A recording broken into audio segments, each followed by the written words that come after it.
Hey YouTubers, I'm just making a follow-up video to the initial video I made about the do's and don'ts for the Sakura D3.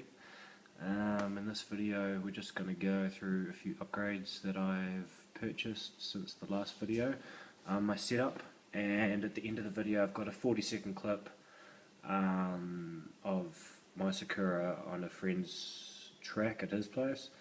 So yeah, if we just get into it. Anyway, so this is my Odyssey top. I just want to be a little bit different. I've got Kawada wheels, mesh wheels on the front, and just the 3 Racing like 9mm offset sparkler mags on the back, and I'm running Tamiya Super Drift Tech rubber or plastic or whatever it is. If we just get into this.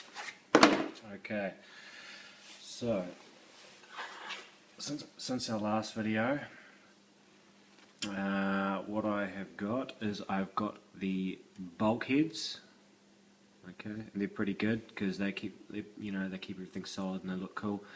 This was a fan until I hit my motorbike mid-drift and it totally wrecked the fan. But anyway, that fan's kind of crappy that it comes with, so I'm just going to put a Year Racing Tornado when it gets here from RC Mart next week, so that'll be heaps better, although you don't even need one, but I just want it. Okay, so I've got the graphite shock tower there. Okay, and I've also got the aluminium bulkhead cover. Okay, I bought the center, whatever this is, the upper deck,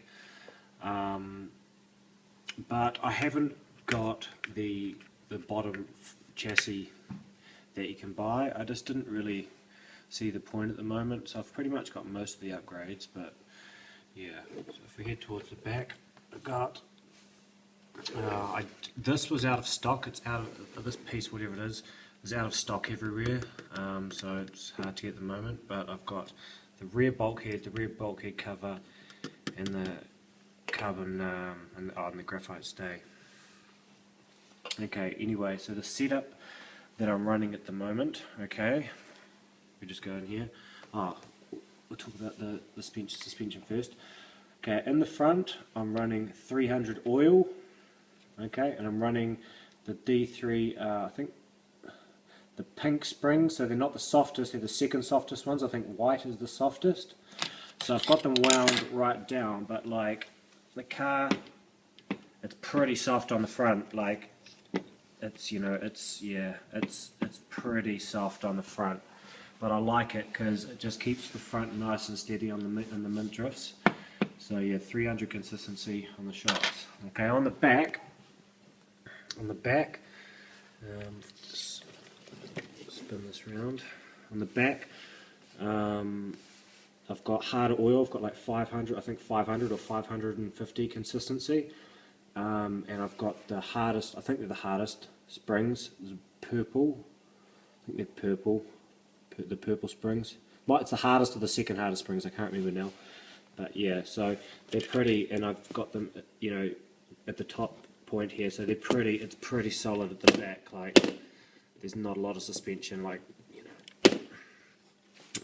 And since the last video, I've had to put a version 2 Hobbywing speed controller in, just because I hooked the wrong lead up into the battery up the wrong way around, and it fried my old Turnigy one. But this goes a million times better, so it's not even that great a ESC, but it's just really good on the low revs and for the mint drifts. So if you get a decent ESC, it certainly helps.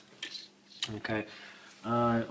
For the camber, I've got I think it's like 11 degrees on the back. I like a lot of camber on my drift cars, and it's not so cambered on the front. I think it's about 6 degrees, 5 or 6 degrees on the front. So that's pretty good. And if we just look at my steering lock, so it's pretty decent. It's pretty good. But the one thing that I have to complain about is I bought this the aluminium steering set, and I was hoping it would tighten it all up, but like it's still pretty loose, and it doesn't bolt down that tight. Like it is a little bit junky. I don't know. It's my only one complaint, if there is one. The rest of the car is pretty sweet. But anyway, so the gearing. Okay, so I'm running a aluminium 13 tooth pulley here, and that's just a standard 38 onto the one-way. That is a 12 tooth. Okay, that's a 12 tooth. To the back, I'm running a 13 tooth there, and I'm running a 14 tooth there. I used to run a 13 in this position here, and that gave, and standard this is a 22 tooth, but I'm using a 24. But I took my drive up to about 2.36, 2.37, somewhere around there, but it was pretty aggressive. Like I could manage it, but I've toned it down a bit. So I've taken the 13 out here and put it at 12 here.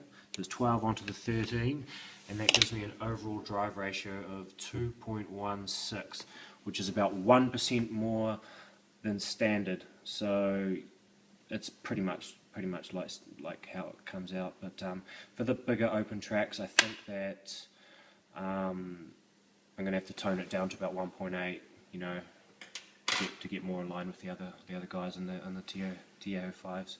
But thanks for watching, and just after this I'll put a 40-second video of me doing some drifts at a mate's track. Thanks, bye.